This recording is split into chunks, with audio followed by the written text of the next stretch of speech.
Well, good morning, everyone, and welcome to Father's Day at our Sunday service.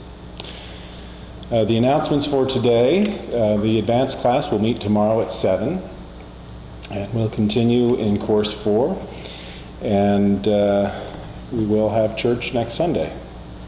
And that's it for the announcements.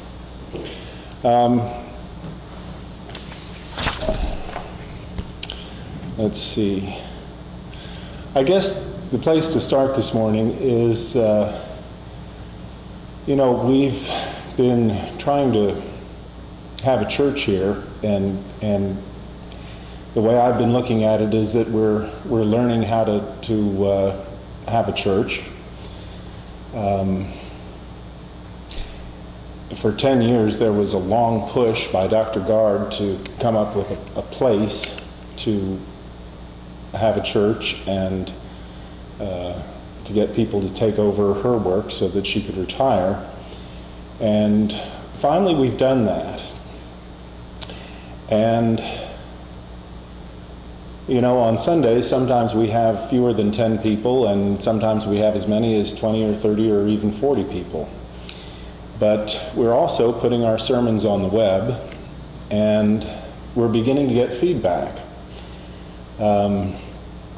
As we go forward, I get prayer requests from people, and that shows me that people are in fact watching what we're doing and paying attention to our lessons. And in fact, we started putting the sermons on the web and on YouTube, and 2 months ago I didn't know what a YouTube subscriber is, but all of a sudden now we have 3 YouTube subscribers, and one is from as far away as Greece. Another one is a woman in Canada, and another one is a young man in Arizona. And I guess the reason I'm sharing this is because we are learning how to do this. We're learning how to put church out over the internet.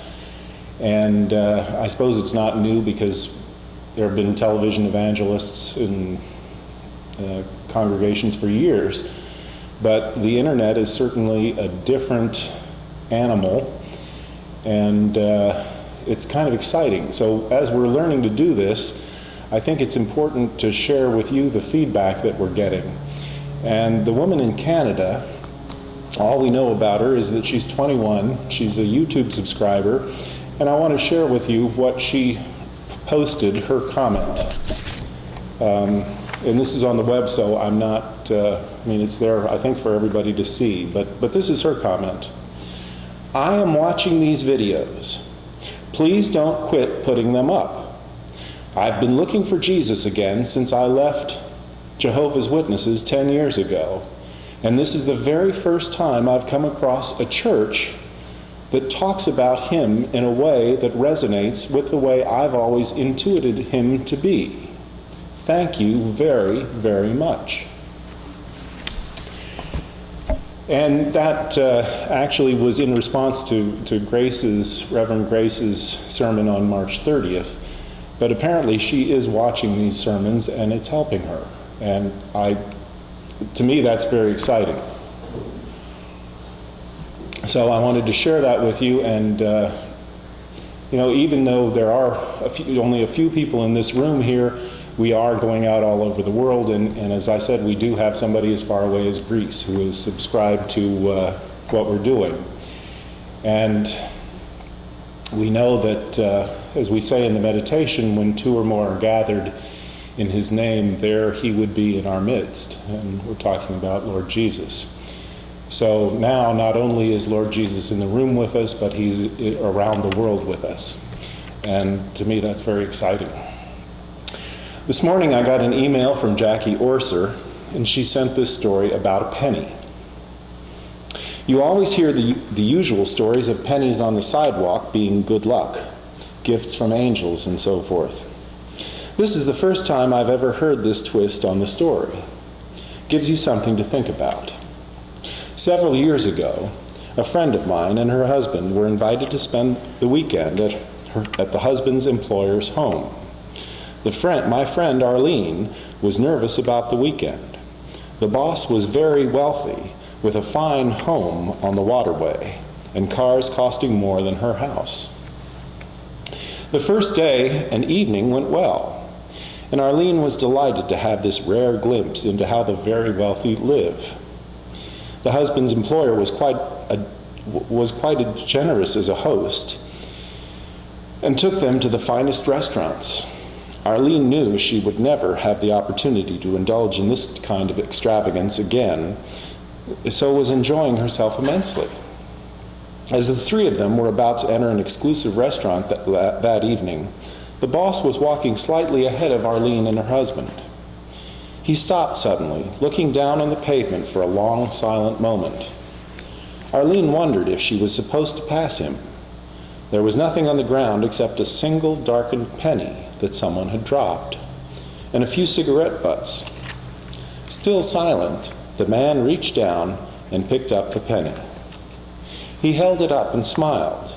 Then he put it in his pocket as if he had found a great treasure. How absurd! What need did this man have for a single penny? Why would he even take the time to stop and pick it up? Throughout dinner, the entire scene nagged at her. Finally, she could stand it no longer. She casually mentioned that her daughter once had a coin collection and asked if the penny he had found had been of some value. A smile crept across the man's face as he reached into his pocket for the penny and held it out for her to see. She had seen many pennies before. What was the point of this? "Look at it," he said. "Read what it says." She read the words, "United States of America." "No, not that. Read further." "1 cent?" "No, keep reading." "In God we trust?" "Yes."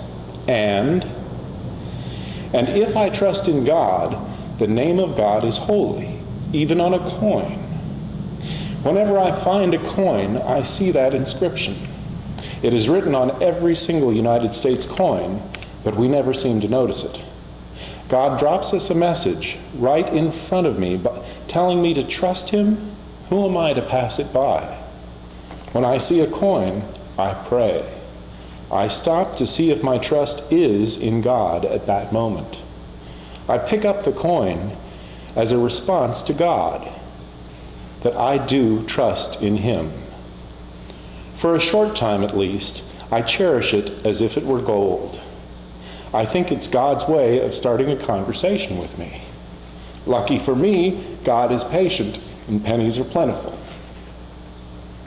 When I was out shopping today, I found a penny on the sidewalk. I stopped and picked it up, and realized that I had been worrying and fretting in my mind about things I cannot change. I read the words, "In God we trust," and had to laugh. Yes, God, I get the message. It seems that I've been finding an inordinate number of pennies in the last few months. But then, pennies are plentiful, and God is patient. So thank you, Jackie Orser, for that lovely little story.